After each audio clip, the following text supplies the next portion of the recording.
11일 월요일 정용실의 뉴스 브런치 문을 엽니다.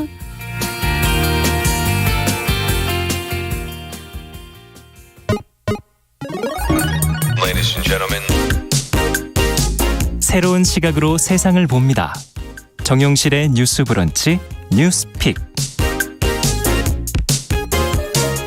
네, 정용실의 뉴스 브런치 항상 여러분들과 함께 프로그램 만들어가고 있습니다. 오늘 유튜브로 한 500분 들어오셨고요. 산속 전환생활님 오랜만에 들어오셨네요. 감사합니다. 콩으로도 들어오셨습니다. 김현옥님 감사합니다. 자, 그러면 저희는 뉴스픽 시작해보죠. 월수 두 분이 또 맡아주고 계시죠. 전혜연 우석대 개공 교수님, 전지현 변호사님 반갑습니다. 안녕하세요. 안녕하세요. 네. 앞서 말씀드린 쿠팡 얘기부터 오늘은 좀 시작을 해보도록 하죠. 이 물류센터에서 발생한 화재 상당히 컸고 보도가 많이 됐습니다. 소방관 한 명이 지금 사망하면서 애도의 물결 이어지고 있는데, 자, 이걸 계기로 쿠팡의 노동 환경 또 창업자를 비판하는 지금 목소리가 커지고 있어서 뭐 탈퇴 운동, 불매 운동으로 또 이어지는 것 같습니다. 지금까지의 상황이 어떤지 정 교수님께서 좀 정리해 주시면 저희 같이 한번 고민해 보죠. 예, 쿠팡은 우리나라의 이커머스 기업, 그러니까 온라인을 기반으로 해서 또 앱을 활용하는 대표적인 온라인 쇼핑몰이라고 할 수 있습니다. 네. 제 주변에도 쓰는 분들이 많고요. 특히 이제 로켓 배송이라고 해서 다음날 빨리 배송하는 시스템을 선제적으로 도입을 했었고, 지난해에 코로나19 사태에서 급성장을 했습니다. 그렇죠. 91% 늘어난 13조 원 매출을 올렸고, 네. 특히 굉장히 관심을 모았던 것이 올해 3월에 미국 뉴욕 증시에 상장을 했습니다. 그랬죠. 예. 그래서 일부분 뭐 여러 가지 긍정적인 측면에서의 평가도 있었습니다만, 최근에 소비자들이 굉장히 분노하는 것은 이렇게 회사가 성장하는데 그렇죠. 과연 이 회사를 성장시키는데 함께했던 많은 사람들에 대한 노동 환경, 특히 안전 문제에 있어서 소홀하다는 비판이 잇따라 제기되고 있는데요. 네. 이번에 쿠팡 물류센터에서 화재 부분에 대해서 굉장히 이 소비자들이 분노를 하고 있는데, 네. 오늘 아침 보도를 보면 화재 초기에 스프링클러가 제대로 뭐 작동하지 않았다, 이런 보도가 지금 나오고 있습니다. 경찰이 정밀 조사를 해야겠지만, 그렇죠. 그렇다면 가장 기본적인 안전 시설조차 부족한 거 아니냐. 그렇죠. 이런 논란이 되고 있고, 예. 또 이것을 화재 진압을 하러 들어갔던 소방관이 사망하다 보니, 그러면 여기 뭐 물류가 적재되어 있다거나 화재가 발생했을 때 제대로 이것이 됐느냐, 이런 부분에 대한 조사도 진행이 될 수 있을 것이고요. 또 이것이 이번 화재 사건에서만 드러난 어떤 안전 부실 네. 문제냐, 예전에도 여러 가지 논란이 있었습니다. 그랬죠. 조금 다른 측면이 있지만, 최근에 논란이 됐던 부분은 물류센터 근무자들이 지나친 노동을 하고 있다라는 거였는데요. 네. 경북 칠곡 쿠팡 물류센터에서 일했던 장모 씨가 심야 근무를 마치고 귀가하다가 자택에서 쓰러져 숨졌는데요. 예. 근로복지공단에서 이 장모 씨에 대해서 산업재해로 인정을 했습니다. 그럼 일단 산업재해 판정이 났다라는 것도 쿠팡이 돌아봐야 되는 어떤 지점이긴 한데, 이 유족들이 회사에서 좀 진심을 담아서 사과는 안 한다라고 비판하는 부분이죠. 제가 보기에 사실 소비자들은 그 이후의 행태에 더 분노하는 게 아닐까. 그렇죠. 책임의식이 없다, 이런 부분을 본 것 같고요. 또 코로나19 집단 감염 발생했을 때도 뭐 예를 들면은 마스크 착용, 네. 환기, 소독, 이런 방역 지침이 제대로 지켜지지 않았다라고 보건당국이 지적한 바 있었는데, 이때 대응도 부실했다는 논란이 되고 있고, 근데 이런 사건 사고에 대한 부분도 있지만, 여기에 대해서 기업이 특히 최고 경영자나 경영진이 책임을 지고 좀 수습하려는 모습을 보이지 않았다라는 비판이 커지면서, 예. 지금 쿠팡 앱을 삭제하겠다라든가, 이제 회원 가입을 해야 되는, 이거 이용할 수 있잖아요. 그렇죠. 적극적인 항의 표시로 나는 쿠팡을 탈퇴하겠다, 이런 움직임이 온라인에서 일고 있다라는 겁니다. 이 지금 창업주인 김범석 씨의 최근 행보가 더 어떤 보면 소비자들의 마음에 분노에 불을 붙였다, 이런 분석이 나오고 있는데, 김범석 창업자가 지난해 12월 31일 대표직을 그만뒀는데, 올해 6월에 한국 이사회 의장과 등기 이사직에서 이사직을 내려놓겠다, 이렇게 밝힌 상황입니다. 그러면 국내 쿠팡 경영에서 이제 완전히 발을 뺀 건데, 쿠팡은 이것에 대해서 이 김범석 씨가 글로벌 경영에 전념하기 위한 것이고, 이미 지난 11일에 이런 결정이 이루어졌다. 그러니까 뭐 꼭 이 화재 때문이라든가 사고 책임을 회피하는 것은 아니라는 식으로 입장을 냈지만, 문제는 뭐냐면요, 소비자들이 보는 관점은 내년 1월부터 중대재해처벌법이 시행이 되는데, 그런 여러 가지를 피하기 위해서 이것이 한 것이 아니냐라는 비판이 일고 있고요. 우리가 일반적으로 국내 법인의 경영에서 등기이사직에서 빠지거나 이러면 네. 전혀 영향력을 행사할 수 없느냐, 그게 아니라는 겁니다. 실제로 영향력을 행사할 수 있고 또 최근에 여러 가지 보수나 이런 것을 봤을 때도 충분한 혜택과 권한이 주어졌는데도 네. 책임을 회피하는 것이 아니냐는 물론 비판이 나오고 있습니다. 지금 쿠팡 측에서 워낙 이제 소비자들의 민심이 안 좋고 또 소방관 사망 사고까지 발생을 했었기 때문에 대책 마련에 대해서 굉장히 고심하고 있는데 네. 일단 강한승 쿠팡 대표 이사가 이 사망한 고 김동식 소방령 유가족을 평생 지원할 수 있는 방안을 마련하겠다고 밝혔고요. 또 앞으로 상시직 직원들에 대한 뭐 월급 문제라든가 예. 또 거기가 불탔으니까 거기에 근무하던 분들이 이제 당장 일하는 문제가 생기잖아요. 그렇죠. 그래서 다른 사업장에서 일할 수 있도록 배치하는 방안, 네. 또 화재 예방을 위해서 여러 가지 특별 점검을 하겠다고 밝혔습니다. 그러나 워낙 소비자들이 지금 적극적으로 항의 표시를 하고 있기 때문에 앞으로 조금 더 적극적인 조치가 필요할 것으로 보입니다. 네. 자, 지금 앞서도 여러 가지 얘기해 주셨지만 코로나19 상황 때부터 지금 쿠팡의 물류센터 노동 환경이 열악하다는 지적들이 지금 계속 제기가 돼 왔고 또 김범석 씨가 국내 경영진 직책을 내려놓은 것도 또 앞서 말씀해 주신 여러 가지 의혹이 생기는 부분들도 있고 어떻게 이 대책을 앞으로 마련해야 될지 또 탈퇴나 이런 불매 운동을 또 어떻게 보고 계시는지 두 분의 생각을 좀 들어보고 싶습니다. 전지현 변호사께 먼저 좀 여쭤보죠. 일단 이 탈퇴와 관련해서는 무책임하다 사람들이 이렇게 보고 있는 것 같아요. 그게 네. 왜냐하면은 김범석 씨가 공식적인 직책을 내려놨다고 이게 공지가 된 게 물류센터 화재가 난 당일 아니었어요. 네. 이 물류센터 화재는 중대재해법이 적용되는 건데 중대재해법에 보면은 사업주 경영 책임자가 책임 주체가 되도록 이렇게 하고 있어요. 물론 공식적인 자리에서 물러났다고 해도 여기에 해당이 안 될 수는 없는 거지만 그렇죠. 사실상 입증하기가 어렵고 거의 적용된 적이 없어요. 그다음에 미국 쿠팡이 증시 상장할 때도 그 보고서에 중대재해법을 한국의 중대재해법을 경영 위험 요인이라고 지적한 적이 예. 있다고 하더라고요. 예. 그래서 당연히 이런 눈초리는 나올 수가 있는 거고 그러면 사람들이 불매 운동을 하는 이유는 결국 책임이란 권한만 가져가고 책임은 회피하겠다는 거니까 소비자가 이렇게 심판을 한다고 불매 운동을 하는 거는 저는 자연스러운 생각이다 그렇게 하고요. 이걸 아무리 뭐 그 숨진 노동자 유가족에 대해서 뭐 어떻게 하고 보상을 한다고 하더라도 네. 궁극적인 책임은 여전히 남아있을 거라고 보여지고 불매운동이 쉽사리 사그러들지는 않을 거라고 보고 그럼 이런 것들을 하지 못하게 어떻게 법으로 규정해야 할 것이냐와 관련해가지고는 예. 그 중대재해법이 오너를 처벌하는 것보다는 안전재해를 예방한다는 데 지금 목적이 있는 거잖아요. 그렇죠. 대표이사직을 사임하는 것 자체를 법으로 강제를 하기는 사실 어려워요. 예. 이런 거는 법으로 규정을 했을 때 사각지대가 없이 촘촘히 100% 규정을 한다 그러기는 저는 어렵다고 보고 설사 형사처벌을 한다고 하더라도 지금 법정형은 상당히 높여놨지만은 이게 형사처벌 같은 경우는 실질적인 어떤 관련이 있어야 되기 때문에 구체적 관련이 있어야 되기 때문에 그냥 증명해야 보고만 되는 거죠. 받고 현장에서 네. 떨어져 있는 사람에게 얼마나 법원이 과중한 형을 때릴 수 있느냐의 문제가 남아 있거든요. 그래서 우리가 이런 걸 앞으로 막기 위해서는 일단 이 사람이 기업을 통해서 가장 혜택을 많이 보는 사람이니까 여기에 대해서 리스크를 줘야 될 거 아니에요. 그래서 지금 나오고 있는 게 계속 우리가 눈이 나오고 있는 것 중에 징벌적 손해배상제라는 게 있거든요. 네. 이거를 좀 적극 활용할 필요가 있는데 근데는 뭐냐면은 징벌적 손해배상자 해가지고는 대기업에서는 엄청나게 뭐 비싼 변호사들 해가지고 소송을 하고 예. 소비자는 사실 대항하기가 어렵고 그렇죠. 이게 재판 과정에서 증거가 사실 기업 쪽에 편제돼 있는 문제들이 많아요. 그래서 이런 점에 대한 시정이 먼저 이루어져야 네. 징벌적 손해배상제라는 것도 뭐 실제 손해배상액의 3배 이하, 5배 이하잖아요. 예. 그게 최상한선을 법원에서 적극적으로 적용하기 위해서는 먼저 이 문제부터 시정을 해야 기업에도 그만한 리스크를 줄 수 있다고 봅니다. 네. 어떤 기업에 대한 그 징벌적 손해배상제로서 문제를 좀 해결할 수 있지 않겠는가 하는 제안을 해 주셨고 전혜연 교수께서는 어떻게 보세요? 그 징벌적 손해배상제의 목적이 무조건 처벌에 있는 것이 아니라 제발 경영자들이 책임을 갖고 좀 신경을 써라 그렇죠. 이런 취지였다고 해요. 예. 그래서 아마 여당 의원들 지금 인터뷰한 내용을 보면 이제 태스크포스를 만들어서 예. 이런 허점을 계속 보완해 나가는 것을 논의를 한다라고 하는데 어쨌든 이 법이 내년 1월 시행이기 때문에 그 문제점을 보완하려면 조금 더 서둘러야겠죠. 그러네요. 의원들이. 시간이 많지 않군요. 시간이 많지 않습니다. 그래서 그런 부분은 이제 정치권과 국회의 몫으로 넘어갔고 정부 차원에서 점검이 필요하고요.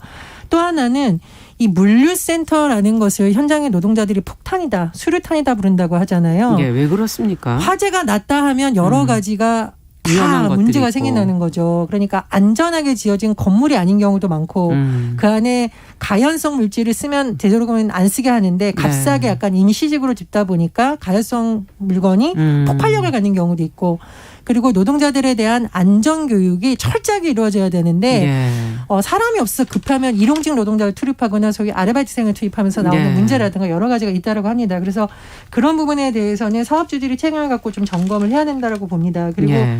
저는 우리나라 소비자들이 이렇게 반응하는 것은 기업의 지속적 발전과 근로자들 보호를 위해서 오히려 바람직하다 이렇게 보거든요.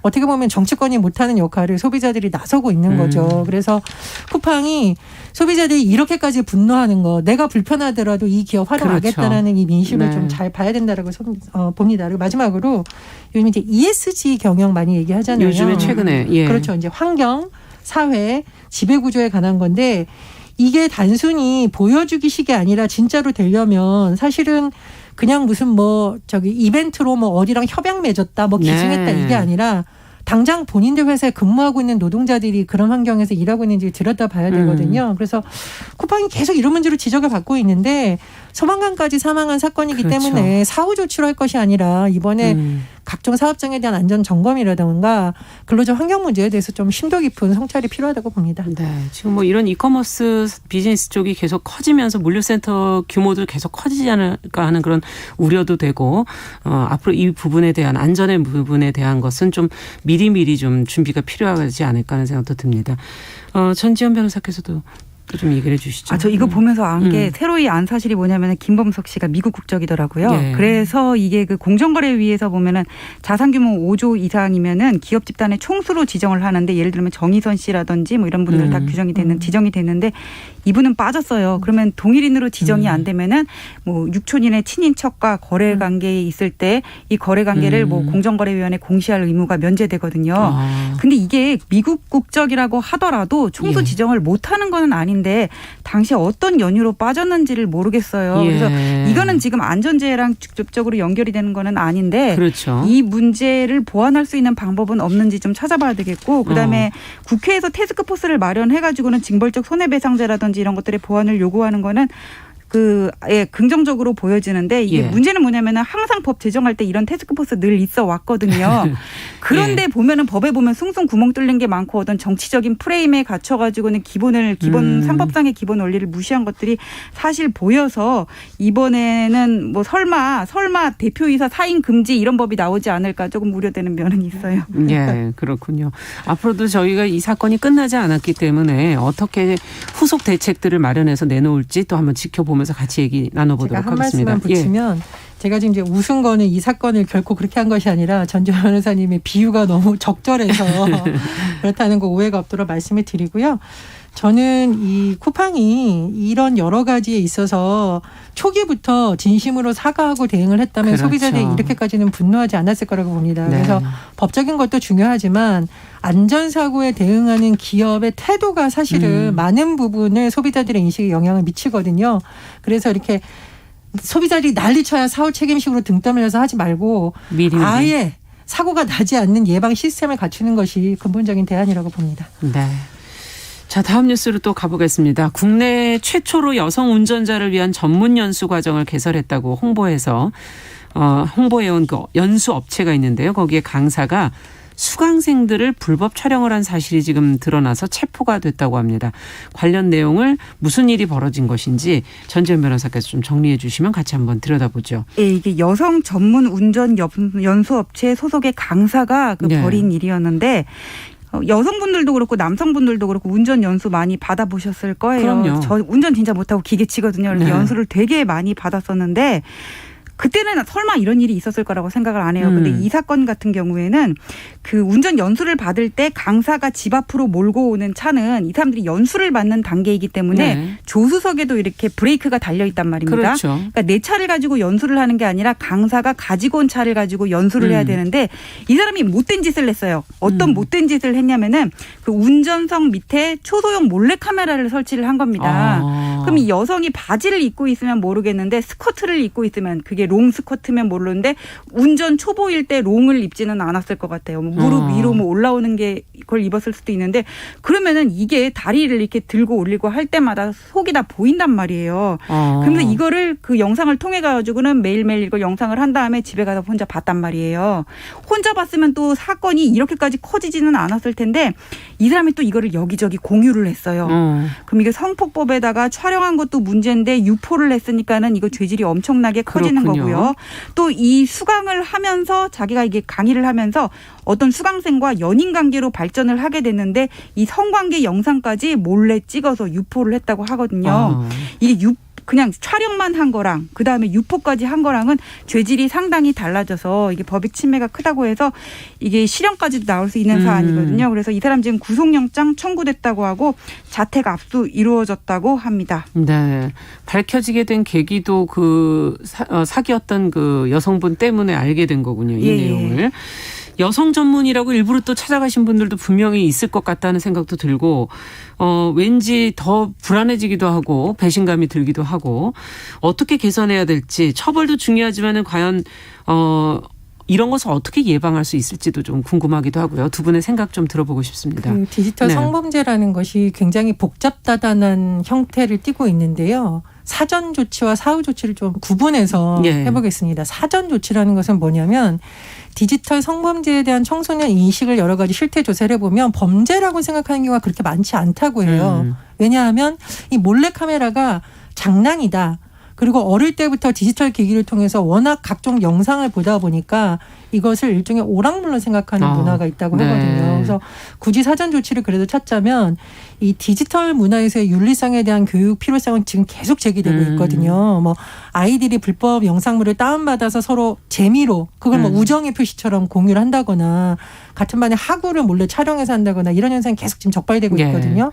심지어 교사가 학교에 촬영한다던가 이런 문제점이 되고 있기 때문에 이게 미래 세대들일수록 디지털 기술을 많이 이용하기 때문에 그런 부분에 대한 교육을 좀 강화하자는 목소리가 계속 나오고 있습니다. 예. 그래서 문화 자체를 바꾸려면 어린 시절부터 그런 교육이 필요하다는 것이 사전 조치를 일부 그렇죠. 필요하다고 보고요. 네. 사후 조치는 두 가지로 볼 수 있는데 하나는 처벌입니다.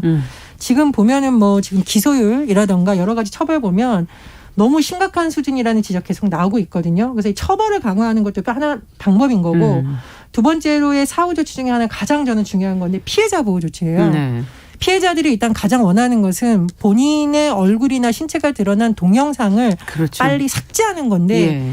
이게 굉장히 쉽지가 않습니다. 물론 이제 관련 기관의 도움을 요청해서 하는 경우도 있지만 이미 유포가 됐거나 여러 가지 또 뭐 각종 법, 뭐 개인정보보호 뭐 해서 복잡해지기 때문에 아예 뭐 신고를 포기하는 경우도 있는데 그래서 네. 지금 전문단체에서 내놓은 방법이 긴급사죄 명령을 법원을 통해서 하는 방안을 제안을 했거든요. 네. 인권단체 휴먼라이츠 워치에서 내놓은 건데 일단 피해자 보호를 위해서도 저는 그런 방안은 빨리 그것은 뭐 어려운 방안이 아니고 뭐 정부에서나 정치 여건에서도 빨리 동의가 될 수 있는 부분이라고 예. 보거든요. 그런 제도적 보완 대책은 단기적으로도 빨리 도입할 필요가 있다고 봅니다. 전재현 변호사께서는 어떻게 보십니까? 예, 일단 처벌과 관련해서는 그 2015년에 워터파크 몰카 사건이 있었거든요. 네. 여성이 탈의실에서 찍어서 이걸 유포한 사건이었는데 그 사건을 기점으로 해가지고는 처벌은 상당히 지금 높아졌어요. 근데 다만 이게 유포된 사진을 어떻게 확보하느냐의 문제와 관련해서는 이게 뭐 카카오톡 많이 쓰잖아요. 예. 이렇게 해서 여러 사람을 거쳐서 그 유포가 된 거는 완전한 그 복구가 좀 어려운 면은 사실 있습니다. 이런 게 누가 누구에게 유포를 했는지는 맨 마지막에 갖고 있는 사람부터 이렇게 올라갈 수가 있는데 사실 시간도 많이 걸리고 이게 완전한 거는 좀 어렵거든요. 그래서 할 수 있는 거는 일단 다 해야 되겠지만은 가장 중요한 거는 처음에 예방을 하는 것 같아요. 그럼 예. 처음에 예방을 한다면은 몰카가 없어지면은 아예 촬영을 못 하겠죠. 하지만 아예 없앨 수는 없어요. 이게 뭐 방송용, 수술용, 산업 현장에서 예. 필요하기 때문에 그래서 이걸 가지고 뭐 판매를 제한하자 이런 얘기도 계속적으로 나오고 지금 청와대 청원에도 올라가 있는 걸로 아는데 예. 그러면 여기서 이제 반박하는 논리가 뭐냐면은 몰카 시장이 너무 몰카 시장이 아니라 초소형 카메라 시장이 너무 위축된다는 것과 그럼 부엌에서 쓰는 과도 같은 것도 판매를 금지해야 되는 거 아니냐 지금 이런 논리로 얘기를 하고 있거든요. 그래서 예. 이걸 가지고 법안의 내용이 여러 국회의원들이 발의를 했는데 판매를 규제하는 것부터 아니면 유통 단계에서 규제로 족하다는 것부터 여러 가지가 있었는데 저는 최근에 그 진선미 의원이 발의를 한 게 그래도 좀 합리적인 절충안이 어떤 되지 않을까 내용입니까? 싶은데 왜 총포라든지 도검 같은 거는 판매를 하는 사람과 사는 사람이 전부 이렇게 등록을 하도록 돼 그렇죠. 있거든요. 그래서 예. 어디다 이렇게 맡기고 있다가 사냥 처리되면 가져가고 이런 식이잖아요.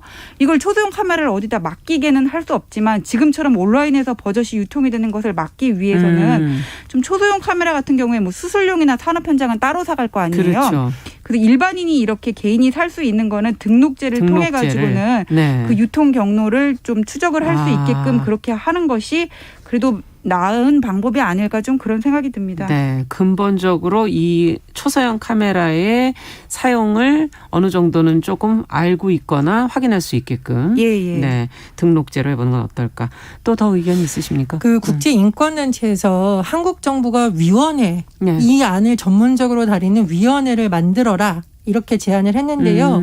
아마 어떤 분들은 위원회 또 만드냐 이럴 텐데 그렇죠. 이 위원회를 만드는 이유는 부처별로 이게 쪼개져 있다 보면 각 현장에서 발생하는 문제를 다른 부처 거는 못 건드리고 미시적인 부분만 이제 건드리는 그렇죠. 경우가 있죠. 어떤 부처는 법만 형사법만 다루고 어떤 부처는 피해자 보호만 하고 근데 그러다 보니까 현장에서 실제로 법의 허점 때문에 숭숭 드러나는 문제가 많다라는 예. 거예요. 변호사님이 한번 짚어주신 적이 있는데 범죄 피해자들의 민사소송과 관련해서 개인정보 유출 문제 한번 지적을 예전에 해주셨어요. 네. 예. 뭐 그런 문제를 비롯해서 단계별로 발생할 수 있는 문제를 위원회 차원에서 큰 틀에서 들여다보고 범정부 차원에서의 이 부처는 이게 필요하고 이렇게 좀 해주면 좋겠다는 그렇죠. 의견이 나왔거든요. 네. 저는 이제 디지털 성범죄가 워낙 심각해지고 있기 때문에 이런 차원의 문제 개선 방법도 한번 모색해 볼 만하다 이렇게 생각을 하고요. 또 하나 제가 교육을 자꾸 강조한 이유는 뭐냐면 저도 사실은 직장 생활하면서 봤던 많은 남성들이 왜 이런 성범죄물을 공유를 하는 것에 대해서 문제의식이 별로 없더라고요. 제가 한번 문제 제기를 했더니 혹시 너는 이거를 우리가 안 줘서 기분 나빠서 문제 제기를 하는 거냐. 이렇게 해서 제가 굉장히 놀란 적이 있거든요. 네. 그래서 이거는 범죄이기 때문에 문제 제기를 하는 거다라고 그렇죠. 얘기를 한 바 있습니다. 그래서 청소년 여러분과 청취자 여러분들 이 불법 영상 다운로드하는 거 요즘 처벌받게 하고 그렇죠. 있고요. 특히 아동 성범죄에 관련된 거는 형량을 예, 무겁게 더 하자는 높습니다. 분위기입니다. 예. 그리고 말씀해 주셨던 이 무슨 톡방에서 사진 공유하거나 이런 거 있잖아요. 잘못하면 공범으로 처벌될 수도 있으니까 그런 문화에서 빨리 나오시고 주변에도 하지 않도록 하는 것이 또 다른 범죄를 예방하는 방법이다 이렇게 생각을 합니다. 네. 앞으로 변화되는 그런 기술 속에서 과연 무엇을 교육해야 될지 무엇을 어떤 태도를 가져야 될지는 개별적으로도 많은 고민들이 좀 필요할 것 같습니다. 자, 오늘 뉴스픽은 여기까지 듣도록 하죠. 전지현 변호사, 전혜연 우석대 개공교수 두 분과 함께했습니다. 말씀 잘 들었습니다. 감사합니다. 감사합니다. 네, 정용실의 뉴스 브런치 듣고 계신 지금 시각 10시 29분이고요. 라디오 정보센터 뉴스 듣고 오겠습니다. 더불어민주당이 내일 의원총회에서 국민권익위원회 전수조사 결과 부동산